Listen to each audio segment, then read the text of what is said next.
In this 3-minute introduction, I'm going to answer 4 frequently asked questions about JavaScript. What is JavaScript? What can you do with it? Where does JavaScript code run? And what is the difference between JavaScript and ECMAScript? So let's start with the first question. What is JavaScript? JavaScript is one of the most popular and widely used programming languages in the world right now. It's growing faster than any other programming languages, and big companies like Netflix, Walmart, and PayPal build entire applications around JavaScript.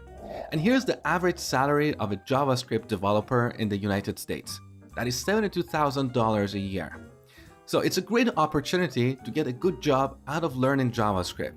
You can work as a front-end developer, or a back-end developer, or a full-stack developer who knows both the front-end and the back-end. Now the second question, what can you do with JavaScript? For a long time, JavaScript was only used in browsers to build interactive web pages. Some developers refer to JavaScript as a toy language, but those days are gone because of huge community support and investments by large companies like Facebook and Google. These days, you can build full-blown web or mobile apps, as well as real-time networking applications like chats and video streaming services, command line tools, or even games. Here's an example. The third question, where does JavaScript code run? JavaScript was originally designed to run only in browsers. So every browser has what we call a JavaScript engine that can execute JavaScript code. For example, the JavaScript engines in Firefox and Chrome are SpiderMonkey and V8. In 2009, a very clever engineer called Ryan Dahl took the open source JavaScript engine in Chrome and embedded it inside a C++ program. He called that program Node. So Node is a C++ program that includes Google's V8 JavaScript engine. Now with this, we can run JavaScript code outside of a browser. So we can pass our JavaScript code to Node for execution. And this means with JavaScript, we can build the backend for our web and mobile applications. So in a nutshell, JavaScript code can be run inside of a browser or in Node. Browsers and Node provide a runtime environment for our JavaScript code. And finally, the last question. What is the difference between JavaScript and ECMAScript? Well, ECMAScript is just a specification. JavaScript is a programming language that conforms to this specification. So we have this organization called ECMA, which is responsible for defining standards. They take care of this ECMAScript specification. The first version of ECMAScript was released in 1997. Then, starting from 2015, ECMA has been working on annual releases of a new specification. So in 2015, they released ECMAScript 2015, which is also called ECMAScript version 6 or ES6 for short. This specification defined many new features for JavaScript. Alright, enough theory, let's see JavaScript in action. So every browser has a JavaScript engine, and we can easily write JavaScript code here without any additional tools. Of course, this is not how we build real-world applications, but this is just for a quick demo. So open up Chrome, right-click on an empty area, and go to Inspect. Now this opens up Chrome Developer Tools. Here, select the Console tab. This is our JavaScript console, and we can write any valid JavaScript code here. So type this, console.log, put a single quote here, and then hello world. Another single quote to terminate, close the parentheses, and add a semicolon at the end. Now, as you go through the course, you're going to understand exactly what all this means. For now, don't worry about it. So now press enter, and you can see the hello world message on the console. We can also write mathematical expressions here. For example, 2 plus 2, we get 4. Or we can do something like this. Alert, parentheses, single quote, yo. Enter, and here's an alert. In the next lecture, I'm going to talk about setting up your development environment for writing JavaScript code.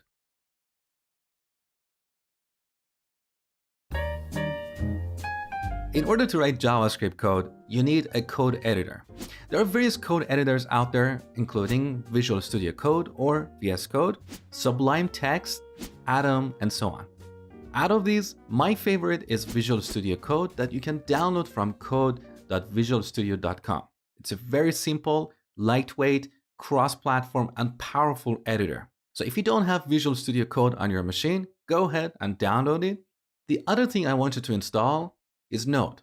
You can download Node from nodejs.org.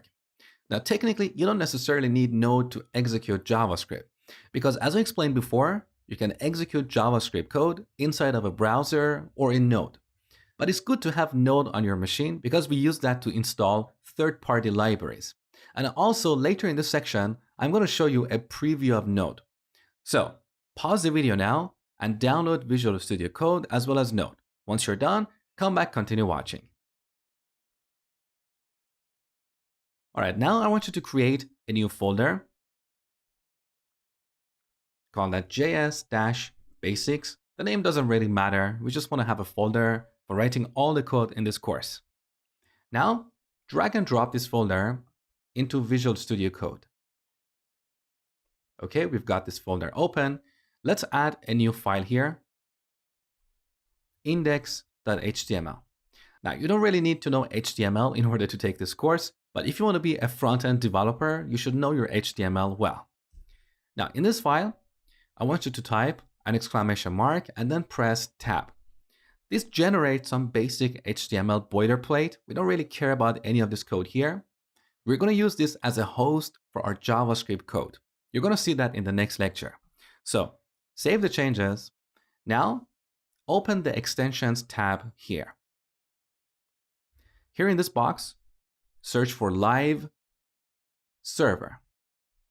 So live server is a very lightweight web server that we're going to use to serve our web application. So install this, then you will have to restart Visual Studio Code.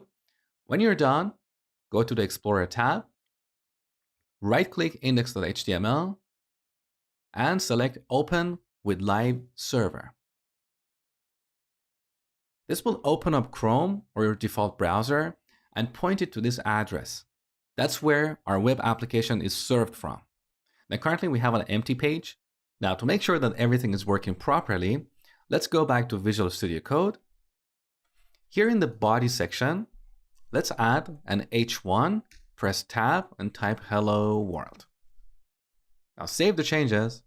Back in the browser, you can see this page is refreshed automatically, and we've got the hello world heading here. In the next lecture, you're going to write your first JavaScript code.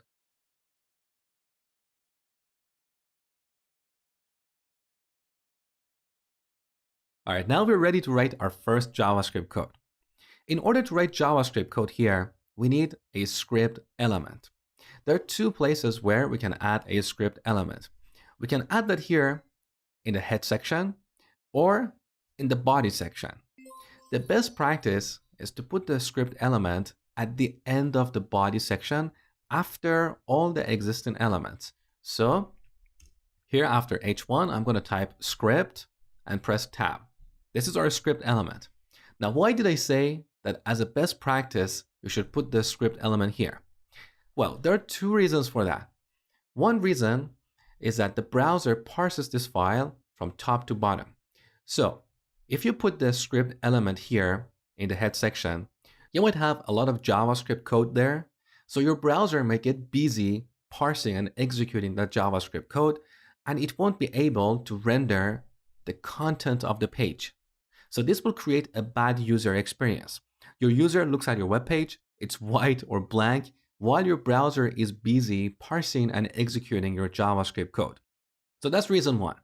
The second reason is that almost always the code that we have in between script elements needs to talk to the elements on this web page. For example, we may want to show or hide some elements. So by adding the code here at the end of the body section, we'll be confident that all these elements are rendered by the browser. Now, there are exceptions to this rule. Sometimes you're using third-party code that has to be placed in the head section. But these are exceptions. As I told you before, as a best practice, you should add your JavaScript code at the end of the body section. Now here, we're going to write the same code that you wrote in the last lecture. Console.log hello world. But we're going to talk about this in a little bit more detail. What we have here is a statement. A statement is a piece of code that expresses an action to be carried out. In this case, we want to log a message on the console. All statements in JavaScript should be terminated by a semicolon. What we have here in between single quotes is called a string. A string is a sequence of characters. Now in JavaScript, we also have this notation. We can add 2 slashes, and this represents a comment. So here we can add some description to our code, and this description is ignored by the JavaScript engine. It's not executed.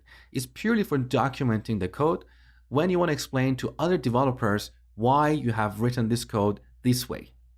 You don't want to explain what the code does because that should be clear in the code itself. So here I don't want to write something like logging something on the console.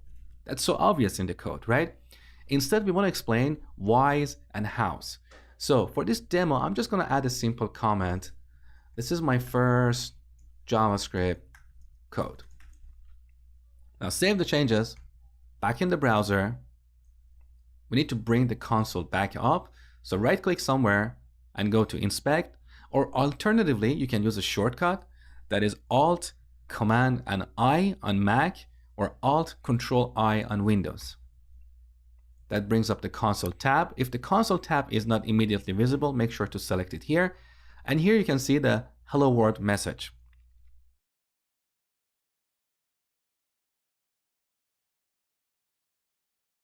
Now, while we can easily write JavaScript code in between the script element, in a real-world application, we have thousands or even million lines of code. We don't want to write all that code inline here. We want to extract and separate our JavaScript code from our HTML code. Let me give you a metaphor. Think of your house. In your bedroom, you have your bed and your clothes. You don't store your clothes in the kitchen. This is what we call separation of concerns. We have the same principle in programming. So we want to separate HTML, which is all about content, from JavaScript, which is all about behavior.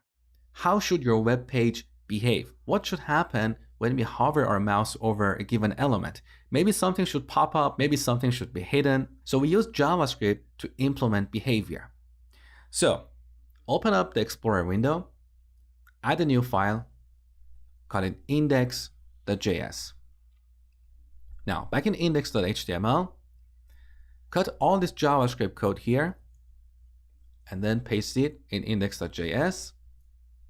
Now in this simple application, we have a single file, a single JavaScript file. In a real-world application, we have hundreds or even thousands of JavaScript files. Later in the course, you will learn how to combine these files into a bundle and serve that bundle to the client. Now, save the changes, back in index.html.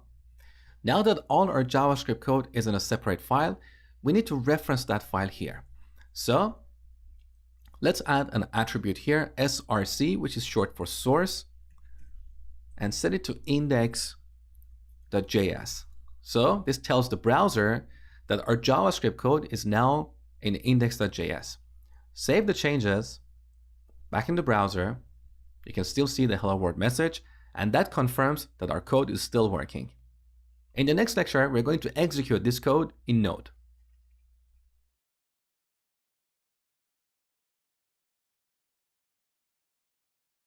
So in the last lecture, we executed this piece of JavaScript code inside of a browser. In this lecture, I'm going to show you how to run the same code in Node. So I'm assuming that you have installed Node on your machine. If not, head over to nodejs.org and download the latest version of Node. Now, if you're on Windows, open up Command Prompt. If you're on Mac, open up Terminal and head over to the folder you created earlier.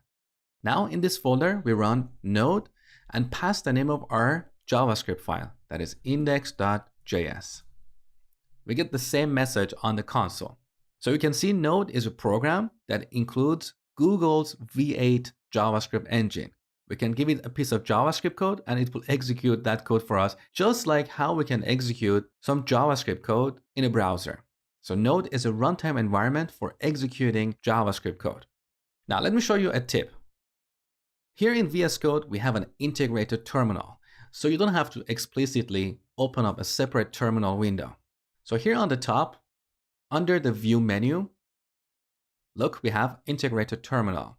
Note the shortcut here. That's the shortcut for Mac. On Windows, you're going to have a different shortcut.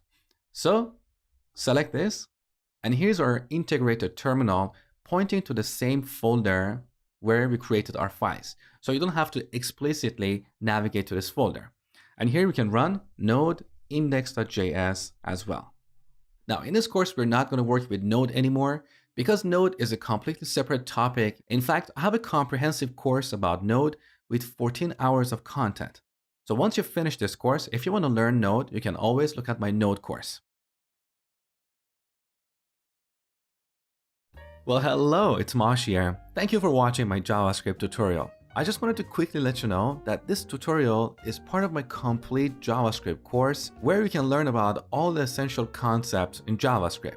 The course is packed with lots of exercises and solutions, and by the end of watching the course, you will also receive a certificate of completion. In case you're interested, you can find the link in the video description, and if not, that's perfectly fine. Continue watching as the next section is coming up.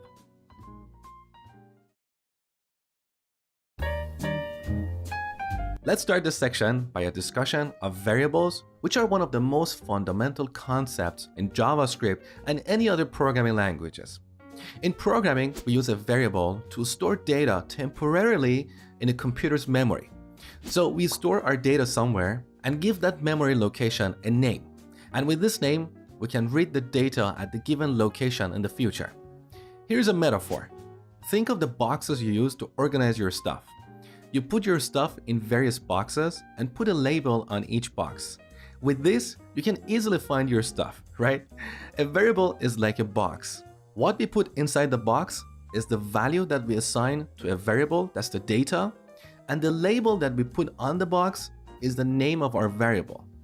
Now let's see this in code. So here in index.js, I'm going to declare a variable.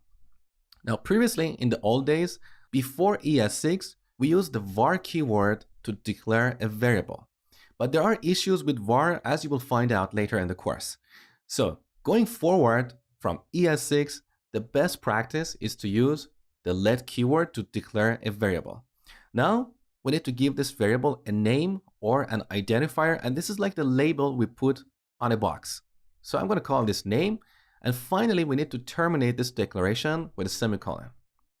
Now let's log this on the console and see what we get. So console.log name. Once again, we need to terminate this statement with a semicolon. Save the changes, and here in the console we see undefined. So by default, variables that we define in JavaScript, their value is undefined. Now we can optionally initialize this variable. So I'm going to set this to a string, which is a sequence of characters, like Mosh. Note that I'm using single quotes. You can also use double quotes. Different developers have different preferences, but it's more common to use single quotes for declaring strings in JavaScript. Now, when we save the changes, instead of undefined, we see Mosh on the console.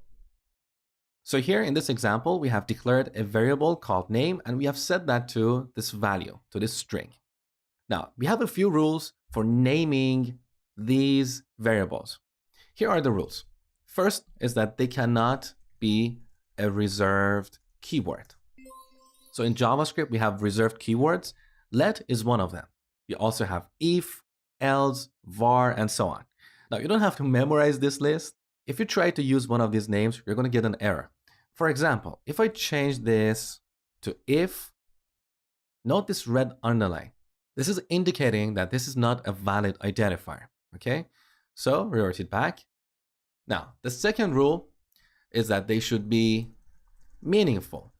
We want to have meaningful names, like meaningful labels. I've seen developers using names like A or B or A1 or I don't know, X. These variable names do not give us any clue what is the purpose of these variables. What kind of data are we storing at that memory location? So always use meaningful and descriptive names, okay? Now, back to name. The third rule is that they cannot start with a number. So we cannot have a variable like one name. But again, going back to the second rule, why would you want to call a variable one name? It's meaningless, right? So always use meaningful names. The fourth rule is that they cannot contain a space or hyphen. So if you have multiple words, you need to put them together. Here's an example. Let's imagine we want to declare a variable called first name. So first name, and note that here I'm using camel notation. So the first letter of the first word should be lowercase, and the first letter of every word after should be uppercase. This is what we call camel notation, which is the convention we use in JavaScript to name our variables. Another thing you need to know about these variable names is that they are case sensitive. So if I declare another variable, call it first name, but make the F uppercase, these two variables are different. But as I told you before, if you stick to camel notation, you wouldn't end up with a variable name like this. And finally, the last thing you need to know about these variables is that if you want to declare multiple variables, there are two ways to do this. You can declare them on one line and separate them using a comma, so first name and then last name. Now in this case, I have not initialized either of these variables. They're both undefined. I can optionally initialize one or both of them. So I can set this to Mosh, and I can leave last name undefined or set it to my last name, Hamedani. But the modern best practice is to declare each variable on a single line. So we terminate this first declaration with a semicolon and declare the second variable on a new line. That's the modern best practice. Next, we're going to look at constants.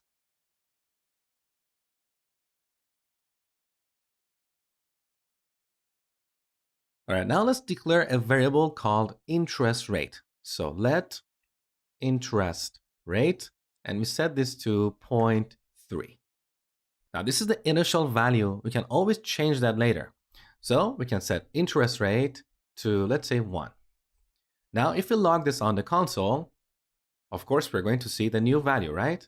So save the changes, and here's 1 on the console. However, in a real-world application, there are situations that we don't want the value of a variable to change, because otherwise it's going to create all kinds of bugs in our application. In those situations, instead of a variable, we use a constant. So the value of a variable, as the name implies, can change, but the value of a constant cannot change. So here, if we change let to const, now interest rate will be a constant. So when I save the changes, you're going to see an error in the console on line 3 where we reassign interest rate. So let's have a look. Save the changes, and here's the error.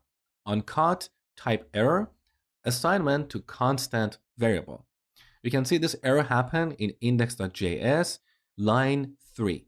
Now if you click here, you can see the line in code where this error occurred. So we cannot reassign a constant. All right, now back to the console. So here's the best practice. If you don't need to reassign, constant should be your default choice. Otherwise, if you need to reassign a variable, use let.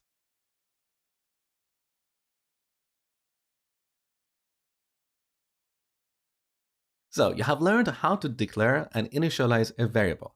Now you might be wondering, what are the kind of values that we can assign to a variable? Well, you have seen strings, but we have more types. Basically, in JavaScript, we have two categories of types. On one side, we have primitives, also called value types. On the other types, we have reference types. In this lecture, we're going to focus on primitives, and you're going to learn about reference types later in the course. Now, in the category of primitives, we have strings, numbers, booleans, undefined, and null. Let's look at each of these in action. So here we have a variable called name, which is set to a string. What we have here is what we call a string literal. That's just a fancy name for a string. Now let's declare a variable and set it to a number. So let age, we set that to 30. And by the way, I'm not 30 years old, but don't tell anyone, okay? So this is what we call a number literal. Now let's declare a boolean. A boolean can be either true or false. So let is approved to be true. This is what we call a Boolean literal. And we use this in situations where we want to have some logic. For example, if the order is approved, then it needs to be shipped. So the value of a Boolean variable can be true or false. And by the way, note that both true and false are reserved keywords, so they cannot be variable names. Okay? Now you have seen undefined before, so I can declare another variable, first name. If we don't initialize it, by default, its value is undefined. But we can also explicitly set this to undefined. But that's not very common. In contrast, we have another keyword that is null. So let me declare another variable and set this to null. We use null in situations where we want to explicitly clear the value of a variable. For example, we may want to present the user with a list of colors. If the user has no selection, we want to set the selected color variable to null. In the future, if the user selects a color, then we're going to reassign this variable to a color like red. And then if they click red again, perhaps we want to remove the selection, so we set this back to null. So we use null in situations where we want to clear the value of a variable. So these are the examples of primitives or value types. We have strings, numbers, booleans, undefined, and null. Now in ES6 we have another primitive that is symbol, and you're going to learn about that later in the course.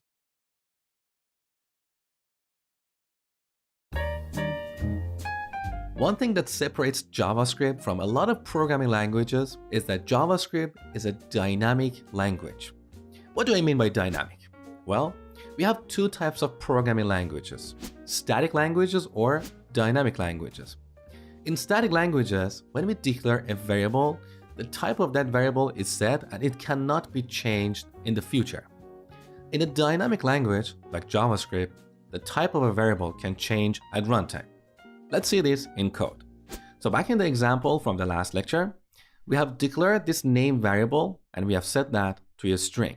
So the type of name is currently a string, but it can change in the future. Let's take a look. So here in the console, we can execute some JavaScript code. We have this type of operator, and with that, we can check the type of a variable. So after that, we add the name of the variable, in this case, our name variable. So note that the type of name is a string.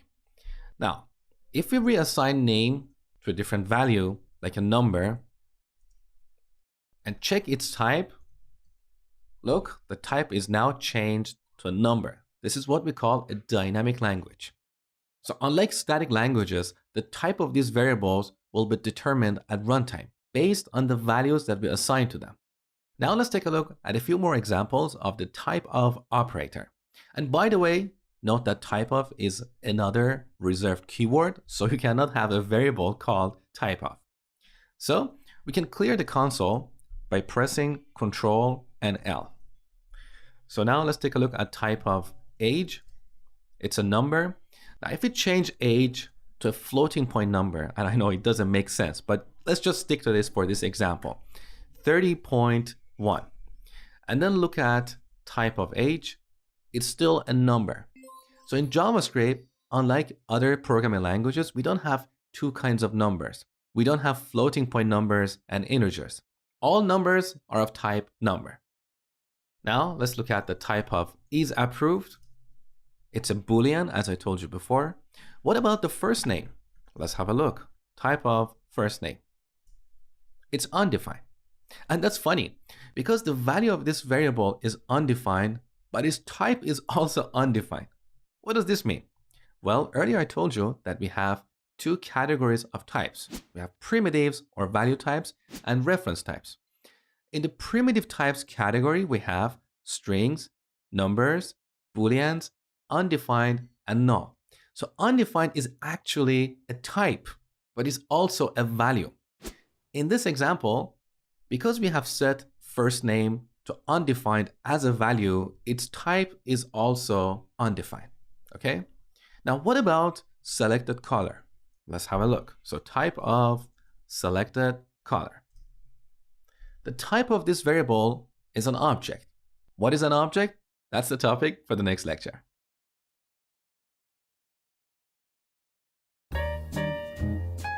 So you have seen all the primitive types in JavaScript. Now let's take a look at the reference types. In the reference types category, we have objects, arrays, and functions. In this lecture, we're going to explore objects, and you will learn about arrays and functions later in this section. So, what is an object? An object in JavaScript and other programming languages is like an object in real life. Think of a person. A person has name, age, address, and so on. These are the properties of a person. We have the same concept in JavaScript. So when we're dealing with multiple related variables, we can put these variables inside of an object. For example, here we have two variables, name and age. They're highly related. They are part of the representation of a person. So instead of declaring two variables, we can declare a person object. And then instead of referencing these two different variables, we can just reference the person object. It makes our code cleaner. So let's see how we can declare a person object. We start with let or const if we don't want to reassign the person object, and set it to an object literal. So this syntax we have here, these curly braces, is what we call an object literal. Now, between these curly braces, we add one or more key value pairs. So the keys are what we call the properties of this object. In this case, we want this person object to have two properties or two keys, name and age.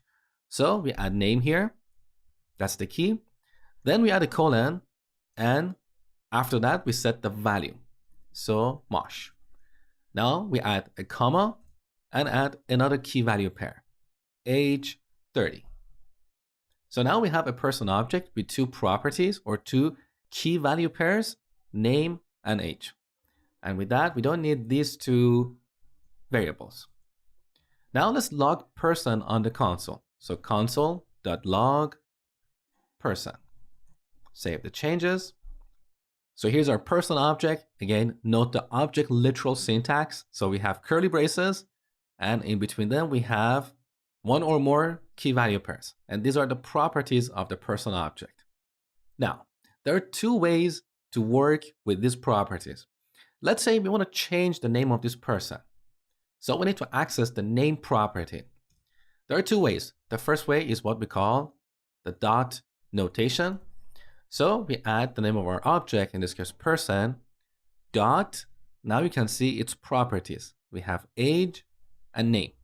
So we can change the value of name to John.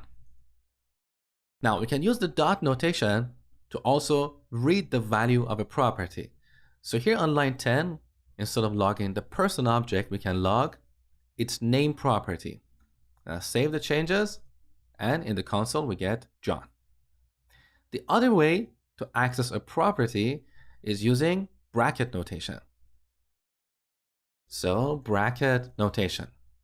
So instead of dot, we use square brackets, and we pass a string that determines the name of the target property.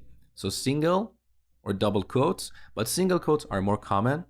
The name of the target property is name. So we can change that to, let's say, Mary.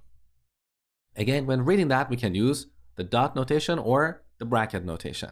If we save the changes, now we get Mary on the console. Now you might be asking, which approach is better, dot notation or bracket notation? Well, as you can see, dot notation is a bit more concise, it's shorter, so that should be your default choice. However, bracket notation has its own uses. Sometimes you don't know the name of the target property until the runtime. For example, in our user interface, the user might be selecting the name of the target property. In that case, at the time of writing code, we don't know what property we're going to access. That is going to be selected at runtime by the user. So we might have another variable somewhere else, like selection, that determines the name of the target property that the user is selecting, and that can change at runtime. With this, we can access that property using the bracket notation in a dynamic way. So we pass selection here and we get the same result. Okay? Now, if this is confusing, don't worry. You're going to see this again in the future as you gain more experience with JavaScript. For now, just stick to the dot notation because that's cleaner and easier. Next, we're going to look at arrays.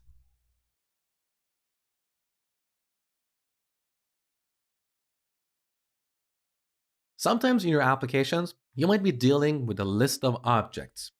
For example, the list of products in a shopping cart, or the list of colors the user has selected. In situations like that, you use an array to store that list. Let me show you how. So here I'm going to declare another variable called selected colors. Note that I'm using a meaningful name. I don't have SC or some other weird name. Selected colors. Now we can initialize this and set it to an empty array. So these square brackets are what we call array literal, and they indicate an empty array. Now we can initialize this array and add a couple of items like red and blue. Let's log this on the console. So console, the log, selected colors. Save the changes. So here's our array with 2 elements. We can expand that. Note that each element has an index, and that determines the position of that element in the array. So the index of the first element is 0, and the index of the second element is 1. So if you want to access an element in an array, we use this index. Here's how. For example, let's say you want to display the first element in this array. You use the square brackets and then specify the index. Save the changes, and now we have red. Now, earlier I told you that JavaScript is a dynamic language, so the type of variables can change at runtime. The same principle applies to our arrays. So the lengths of arrays, as well as the type of objects we have in an array, are dynamic. They can change. So on line 2, we initialize this array with 2 elements, right? Now, on line 3, we can add another element to this array, so the array will expand. So let's say selected colors of 2. That means the third item in this array is going to be green. Now, let's display this array on the console. So we have an array with 3 elements. So the length is dynamic. It can change. Also, the type of objects we have in this array is dynamic. So unlike other programming languages where every item or every object in the array should have the same type, in JavaScript, we can store different types in an array. So we can make the last element a number. Save the changes. Now we have 2 strings and a number. So the objects in the array as well as the size of the array are dynamic. Now technically an array is an object. So just like the personal object we defined in the last lecture, it has a bunch of key value pairs or properties that we can access using the dot notation. Let me prove that to you. So here on the console, let's look at the type of selected colors. So the type of this array is an object. So an array is an object in JavaScript. So here on line 4, we can look at the properties of this array or this object using the dot notation. Look, these are all the properties defined in arrays in JavaScript. So every time we declare an array using square brackets, that array will automatically receive these properties. We didn't explicitly define them. They're just somehow magically inherited from somewhere else. You're going to learn about that later when we talk about prototypes. Now in this lecture, we're going to look at one of these properties. That is the length property. This property returns the number of items or elements in an array. So save the changes. You can see we have 3 elements in this array. Now later in the course, we have a comprehensive section about arrays. You will learn about all kinds of operations you can perform on arrays. For now, all I want you to take away is that an array is a data structure that we use to represent a list of items.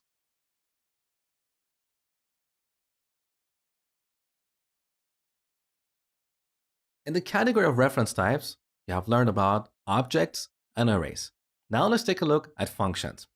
Functions are one of the fundamental building blocks in JavaScript. A function is basically a set of statements that performs a task or calculates a value. Let me show you a couple of examples. So I'm going to declare a function using the function keyword. Now we need to give it a name. Let's call that greet. After that, we need to add parentheses. That's part of the syntax for declaring functions. And then curly braces. Now what we have here inside the curly braces is what we refer to as the body of this function. And this is where we add all the statements to define some kind of logic in our application. For example, the logic for this function should be to display a message on the console. So here we can add console.log hello world. Now note that here we have a statement, so we terminate it with a semicolon. But when we are declaring a function, we don't need to add semicolon at the end because we are not declaring it like a variable like this. Okay? This is a function declaration, right? So now we have a function. We can call this function like this. So we add the name of the function and parentheses again, and then semicolon to indicate that this is a statement. Save the changes. Now we have hello world on the console. But that's pretty boring. Why would we do this? Let me show you how to make this more interesting. Our functions can have inputs, and these inputs can change how the function behaves. So let's say instead of displaying hello world, we want to display the name of the person here, like hello John. So we can add a variable here in between parentheses. We refer to this variable as a parameter. So this greet function has one parameter called name, and essentially name is like a variable that is only meaningful inside of this function. So inside of this function, we can work with this name variable, but it will not be accessible outside of this function. Now name is an input to this function. So instead of displaying hello world, we can display hello, then add a plus here to concatenate two strings. So we can add name after. Now, when calling the greet function, we need to pass a value for the name variable or name parameter more accurately. So we can pass John here. Now we refer to this as an argument. So John is an argument to the greet function, and name is a parameter of the greet function. That's one of the things that a lot of programmers don't know. They don't know the difference between a parameter and an argument. So a parameter is what we have here at the time of declaration, but the argument is the actual value we supply for that parameter. Okay? Now let's save the changes. So we have hello John. Now we can reuse this function, but with a different input. So we can copy this line here and change John to Mary. Save the changes. Now we have two different messages on the console. Now a function can have multiple parameters. So here we can separate parameters using a comma. So let's add another parameter like last name. Now we can change our console.log, add a space here, and then display the last name. Now, when calling this greet function, we should pass another argument for the last name, right? But let's see what happens if we don't do this. So I'm going to save the changes. See what we got? Hello John undefined. Because as I told you before, the default value of variables in JavaScript is undefined. So because we did not pass a value for the last name, by default, it's undefined. So I'm going to pass another argument here. We separate them using a comma, John Smith. And we don't need the second call to the greet function. Save the changes. Now we have hello John Smith.